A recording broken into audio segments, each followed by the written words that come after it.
The heart of every man craves a great adventure, but life doesn't usually feel that way. Jesus speaks of narrow gates and wide roads, but the masculine journey is filled with many twists and turns. So how do we keep from losing heart while trying to find the good way when life feels more like a losing battle than something worth dying for?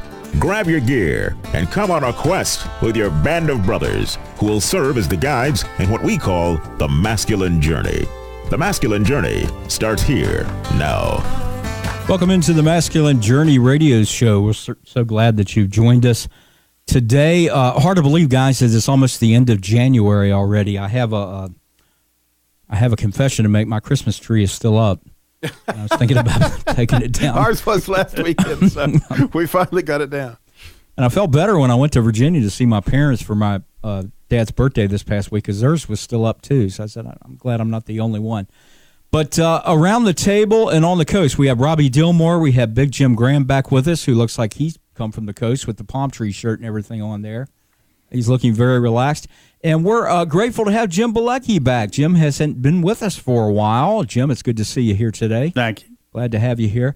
And our fearless leader, who spends a lot of his time somewhere on the coast of South Carolina most of the time now, Sam. How you doing today, Sam? Yeah, I'm doing well. South Carolina, North Carolina, a little bit of both. Up and down the coast. Yeah. Up and down the coast. Yeah. I'm still a little envious about that, because I love being at the ocean and the beach, but I understand you have work to do when you're there. Well, let's talk about what we're going to try to accomplish today, or at least kick off. The first few weeks, as we started off the year, we had some ideas about the unholy trinity, and we talked about those things and the enemies, some things that we face coming into the year. And I had a conversation with you, Robbie, about hearing a word from God back last month in December. And I have to admit that outside of the boot camps, when we do the covenants of silence, that it was probably the first time that I'd really heard a word so clearly.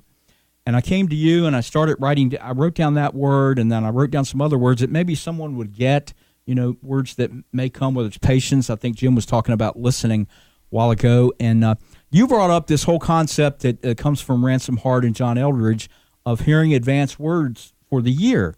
So that's kind of where we are now. We want to explore today what it really looks like to hear advanced words from God coming into the new year. And I want to preface it by saying that even though we're at the last week of January and heading into February, that it's not too late for these things, because they were talking about when they released it on New Year's that some folks may have not even listened to it till the end of the week or something. So there's still time. And why don't you talk a little bit about what we were kind of going through in that discussion?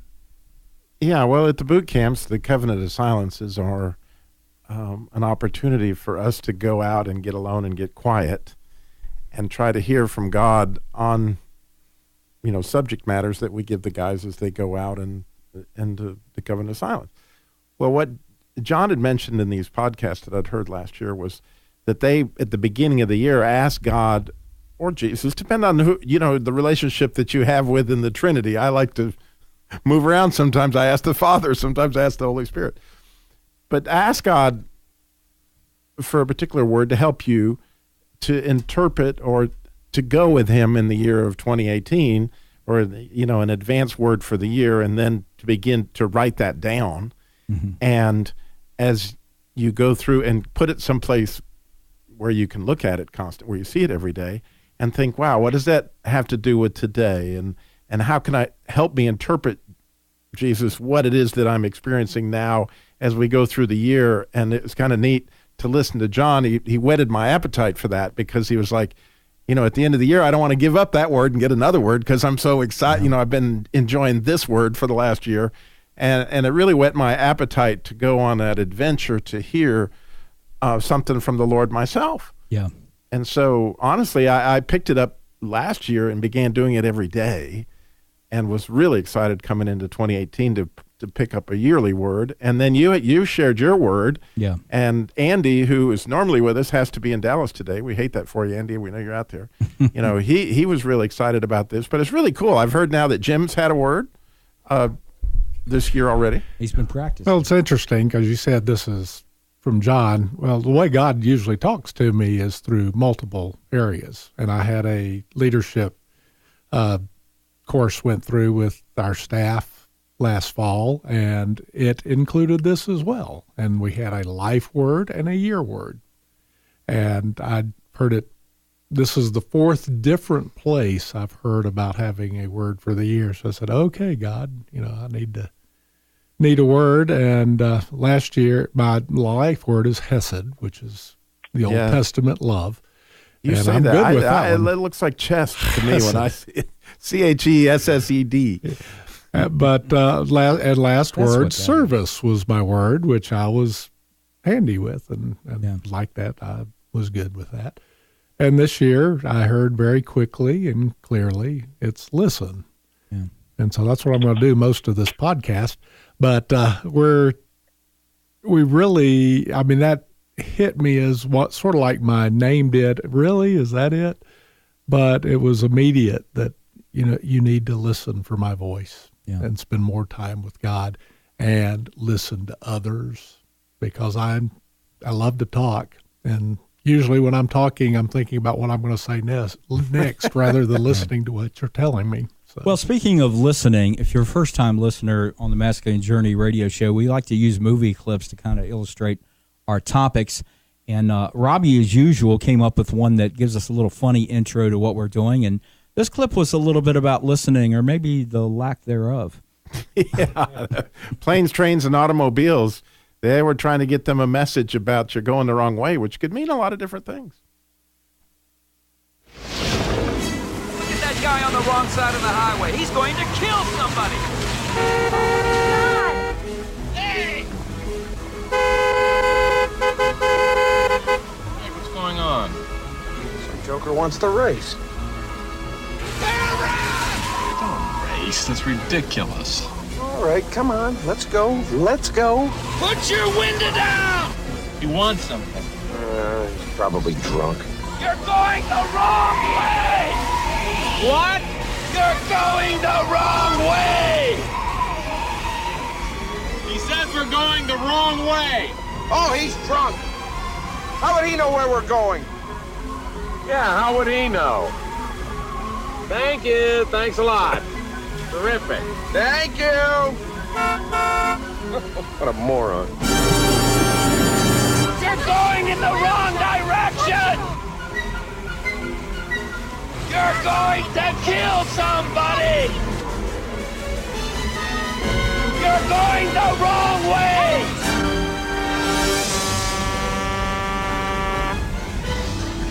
What?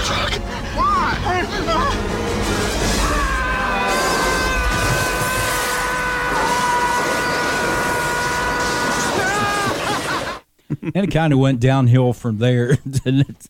They were going the wrong way, but what you can't see, because, is there two trucks in both lanes, and they're trying to make it between the two, which is planes, trains, automobiles. They didn't mention two big, huge trucks that were, but, I couldn't help but think how many times in my life was God screaming that, and I'm going, oh, Not listening. So he doesn't know where I'm going. Sam, we're talking about listening to God in that clip, and John and Alan, when they were doing the podcast for giving God your year, they were talking about asking God, do you have some words for me this year? Do you have?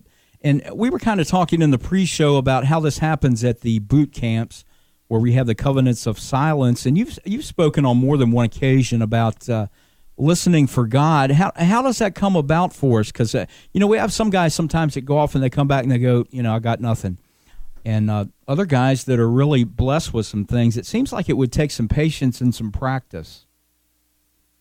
Yeah, it really does, and I think it begins with what God, gave Big Jim was listen.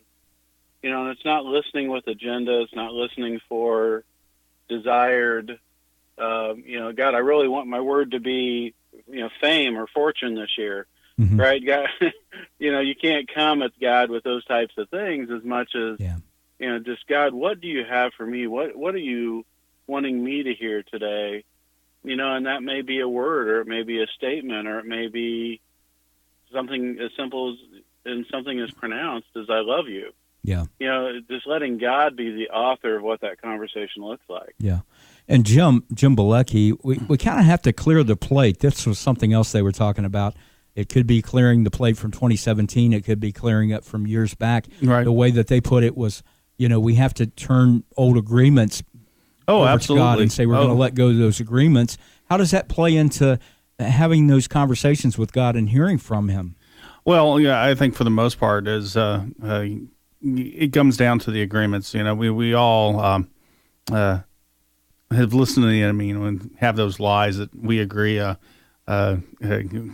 we were talking beforehand, the father wound has was easy for me to identify growing up because I was constantly at odds with my father. And one of those things that agreements that I had made was that nothing I do will ever be good enough. Right. And so, as I got older, I found myself in competition with myself, beating myself up constantly. And as of late, I've had to put some of those things aside, simply because once you create that expectation for yourself, you expect that from others. Mm-hmm. And nobody can meet those expectations, even myself. Yeah. And so one of the agreements that you have to let go of, once you let go of those agreements and figure out what God has created you for, those are the things you want to hear from God. Right. Right. And we have to, letting go of things, and they were talking about this a little bit, Sam, letting go of things may include these agreements we've had that I can't do this. I was talking to you about something in regards to this earlier this week. There's past agreements of going to school or different things that we have, and we may be hearing something from God, and whether or not we're still dealing with an agreement that says I can't do that, I'm not good enough to do it, just like Jim said. I think it begins with realizing that you don't really do a whole lot of things on your own anyway. Yes. Right. I mean, we're capable of doing a lot of things, but what God calls us to do requires being in interaction, active participation with Him. That's how we get to those things. And so a lot of those agreements are based upon our past, that we believe the lies are still true about us, or they were ever fully true about us, or that we have to do it on our own strength. Absolutely, and that's why resolutions for most people don't work because of that, because it becomes more about me and what I need to do rather than involving God. We've got a boot camp coming up. You're going to hear a message about that shortly, and stay tuned. Masculine Journey Radio. Hi, this is Sam with Masculine Journey. I'm here with my son Eli. We're going to talk about ways that you can help support the ministry. One way, you can go to smile.amazon.com. There's information on our website there on how to do that. Then you can go to facebook.com where you can click the donate button, or you can go to masculinejourneyradio.org. Once again, look for the donate button. Or if you want to mail something in, mail it to P.O. Box 550, Kernersville, North Carolina, 27285. I am William Wallace. You've come to fight as free men, and free men you are. What will you do without freedom? Find out from Jesus what you will do with that freedom. A 4-day adventure with God. It's a Masculine Journey Radio boot camp. Boot camp is designed to give men permission to be what God designed them to be, passionate warriors for the kingdom. Coming in April the 12th through the 15th. Go to masculinejourneyradio.org to register while you're thinking about it.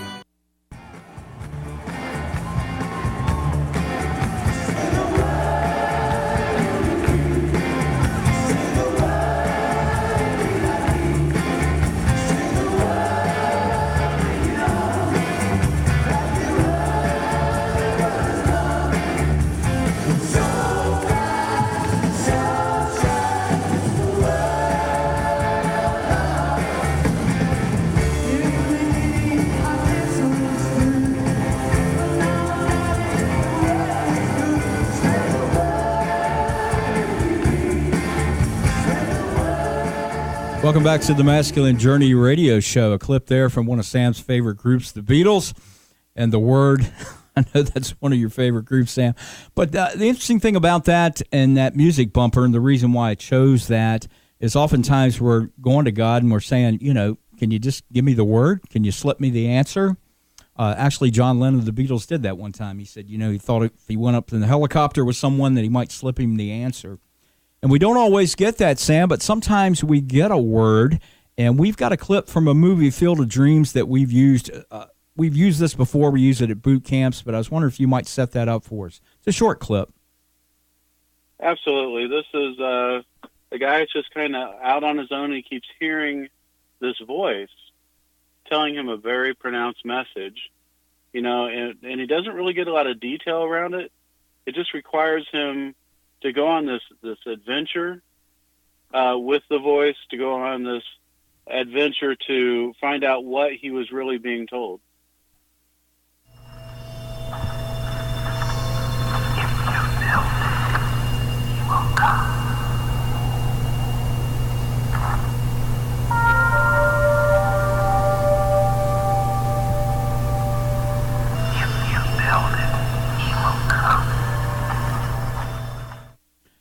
That's about the freakiest that's ever sounded to me. Listening to that clip, you're out there and you're getting that message, Sam. If you build it, they will come. And a lot of times when God does that with me, I'm like, could we stop and go back? What are you talking about, really? Well, I think that that is some of that, but even in the individual words, for Jim, listen, okay, what's that really mean? When, how, where, how am I not listening? I mean, there's just lots of places to go on that adventure with God to even delve into the word, let alone what he has to say that he's really wanting you to hear. Yeah. So when we talk about this, there are a couple of things that if you're going to go on this journey in 2018, there are a couple of things you're going to have to start off with, according to our friends and some of our own experiences with this. One is consecrating the year to Jesus. That's what John called a surrender agenda, consecrating your calendar, consecrating your life to God. And Robbie, that's I was talking before about all these plans that I have, and I write plans about what I'm going to do in different areas, and sometimes I'll get 70% into it and realize that I haven't really involved God at all. So this is a big deal about turning it over and then asking God what he has to say about my year. But how do you go about kind of clearing the slate? Yeah, that's an interesting challenge. And if you do a daily prayer, it's an integral part of that is trying to, and even a nightly prayer of, how do I give all this stuff that's cluttering my mind to God? How do I say, okay, wait a minute, you're in charge here rather than me in charge? And how do I sort of upload that in order to consecrate that to him? Say, okay, wait a minute, this is for you. Let me give this back to you. Get the monkey off my back. And I can tell you a way that if I didn't do it, I would lose my mind. You may know I have the ministry, the Jesus Labor Love, where we have, I probably have 4 or 5 single moms, widows, families in crisis that I'm in contact with every day through that ministry. And all of them have unbelievable problems that would actually have me pulling my hair out if I wasn't able to take that monkey off my back and go, wait a minute, God, I've got to give this back to you because I don't have the resources to fix all these. Yeah. I don't have the emotional resources. I don't have the physical resources. I don't have that. And so in doing that morning by morning, saying, I've got to clear myself of these connections and give them back to God. I don't know if that's saying it well, but that's kind of where you end up going with it. And the Jesus Labor Love has taught me a little bit of how to do that disconnect, because if I didn't, I would be insane. Yeah. Now, Jim Graham, you're talking about embarking on listening this year. So I imagine we kind of have to get cleared out, and we have to let God come after our hearts. And are there any ways that that's worked for you? That you do something on a daily basis, or when you want to have communication with God? I mean, one of the problems I have in the morning is really shutting down what the rest of the day is going to look like to me, because my mind tends to race about things. So I'm really wanting to work on that this year. Now, when listening really intrigues me. So Have you had any success with that? Well, when I stop to listen, yes. But the stopping, as you pointed out, it can be a real mess. And I don't have that busy a mind. I'm usually blank. But the real key for me is trying to unload my agenda and looking at what the kingdom business is that's in front of me. Yeah.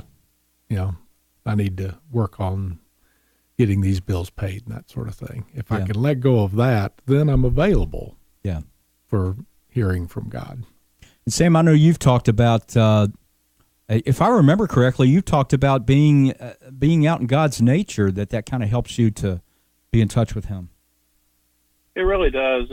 There's honestly, for me, there's nothing more beautiful than some of the landscapes that God's created. The beauty that's around us every day, just from the micro to the macro, and how intricate, a flower can be, or, how massive the ocean or a mountain can be, and you can't help, at least for me, to see that beauty, and it draws you closer to God, to a place where you can take time to hear and to really listen for what He has to say. Yeah. Now, Robbie, the second part of that, I guess, is, and we were talking about this with what does God have to say, is we have to ask Him. And you have a clip from a movie that I really kind of think illustrates that point for us. Yeah, this is from the movie We Were Soldiers.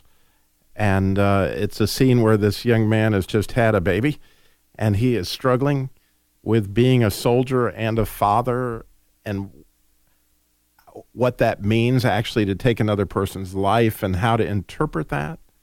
And so that's one of the key things I find about getting this, of being able to listen to God, is giving you a word to show you how to interpret the situation you find yourself in day to day, because Satan would like to interpret that for you. He would love to give you a message.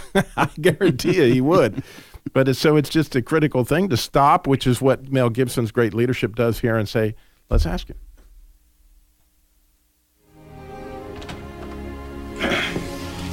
Oh, Colonel. At ease. I heard one of my new lieutenants just became a father. Can you say congratulations? Thank you, sir. So, I didn't want to disturb you. Oh, no, it's fine. It's all right, please. Well, how's your wife? Oh, she's okay. She's sleeping. So is my daughter. I just wanted to be here for a while before I held her. Well, is Tagger already? What's that say? Oh, Camille. Yeah, I'm sorry about this. No, don't you sir. take that off. You leave that on where it is. That's an order. Colonel, may I ask you a question? Sure. What do you think about being a soldier and a father? I hope that being good at the one makes me better at the other. Why? What about you? I don't know, sir. Between college and here, Barbara and I spent a year in Africa. We helped build a school for orphans. They were orphans because the warlord across the border didn't like their tribe. I know God has a plan for me. I just hope it's to help protect orphans, not make any. Well, why don't we ask Him? Come on, let's go ask Him. The thing that I should have set up in that clip was that takes place in a chapel, and which to me indicates that soldier's hunger and his thirst. In other words, when you're hungry for God, you're thirsty, draw near to me and I'm going to draw near to you. And I think that's really a critical aspect of being able to hear, is that huge desire, like, God, I really need you right. And you could see that soldier's heart was in that place. Yeah. Jim Bilecki, I'm going to pull a Sam Main right now and ask you a question you're probably not prepared for, because Sam loves to do that when he's sitting in this chair. So, Sam, I've learned well from you. What happens when you get a word or you're hearing from God and you go, okay, but that's not quite what I had in mind. You think you could give me another one? Or that's not really what I was expecting to hear. And sometimes we may be expecting to hear what kind of is going on in our lives, or we're thinking. And that usually sounds like my wife. I know your wife. She's very sweet. Yeah, she is. All too often, I try not to go into prayer preparing to think I know, or thinking I know what I'm going to hear from God. Yeah. I know from my own self that I have a very sinful nature. And even when I hear from God, I was like, okay, that was what I wanted to hear, but was that really God, or was that just me playing tricks, or, the enemy going, yeah, go ahead and do that. See what happens. Yeah. Usually anything that's important, I try to bathe in prayer. Yeah. And that's not just one thing, it's not a, okay, God, I need an instant answer here, but, God, share with me what you would have on your heart. Yeah. And, maybe it's something I hear immediately in my prayer, that still small voice. Yeah. Maybe it's a good friend, or maybe it's something I hear 6-7 times before I climb into the car going, okay, God, I get it. Sam, in 10 seconds, what can we take from this into next week? Any suggestions for folks between now and then? Yeah, clear your agenda for at least a few moments, clear your head, clear your mind, and go to God and say, God, what do you have in store for me? What have you been trying to tell me that I just haven't heard? All right. Thank you for joining us. For more podcasts, if you want to listen to this show again or to learn about our boot camp, log on to masculinejourneyradio.org. You can also go to our Facebook page. Thanks for listening today. We'll talk to you again soon.